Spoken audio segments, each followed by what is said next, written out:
এসে উপস্থিত হয়েছে এক ভক্তের বাড়িতে। দেখো মা, ভক্তরা কত প্রকার হয়। আমার গৌরীতাই এসে ব্রজবাসীর তারে দাঁড়িয়েছে ভিক্ষা করার জন্য।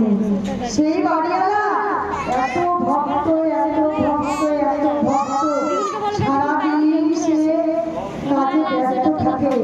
মাঠে কাজ করে তো মা, কৃষক, মাঠে ব্যস্ত থাকে।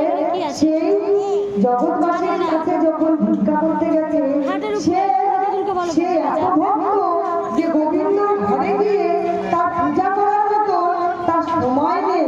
সে কি করেছে, গোবিন্দের একটা টর্চ তার দরজার মধ্যে লাগিয়ে রেখেছে। লাগিয়ে রাখার পর সে গোবিন্দকে বলছে যে গোবিন্দ, তোমার ঘরে ঢুকে পূজা করার মতো আমার সময় নেই, তোমার সাথে বেশি কথা বলার আমার সময় নেই। আজকে তুমি যদি সময় দিতে ঘরে বসে তোমার নাম করতাম। আজকে আমি সকালে উঠে চলে যাই কাজে, আসি রাতে, সেই সন্ধ্যাবেলায় কাজ থেকে আসি।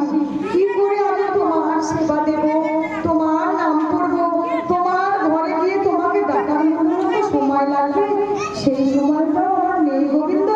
তাই জন্য তোমাকে আমি দরজাতে একটা টর্চ হিসাবে রেখেছি, যে আমি কিছু করতে পারি আর না পারি। বাড়ি থেকে যখন বেরোবো তোমার চরণ তো দর্শন করতে পারবো। আর যখন সারাদিন অন্য সংসারের কাজ করে বাড়িতে ফিরবো, বাড়িতে ফিরে তোমার চরণ তো স্পর্শ করতে পারবো। কারণ আমি না শুনেছি ঠাকুর ঘরে ঢুকতে গেলে নাকি স্নান করতে হবে, ঠাকুর ঘর থেকে যখন বেরোবো তখন নাকি অনেক নিয়ম আছে। আমার অত নিয়ম করার মতো সময় নেই কিন্তু, তাই তোমাকে আমি দরজাতে রেখেছি যেন এসেই তোমার দর্শন করতে পারি। ইতিমধ্যে আমার গৌরীদা এসে হাজির হয়েছে দুয়ারে ভিক্ষার জন্য।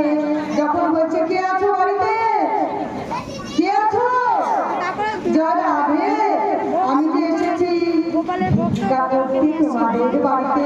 তখন সেই ভক্ত বলছে আমার এখন সময় নেই, আমার এখন সময় নেই। ভক্ত কিন্তু বলছে সেই তরটাকে বলছে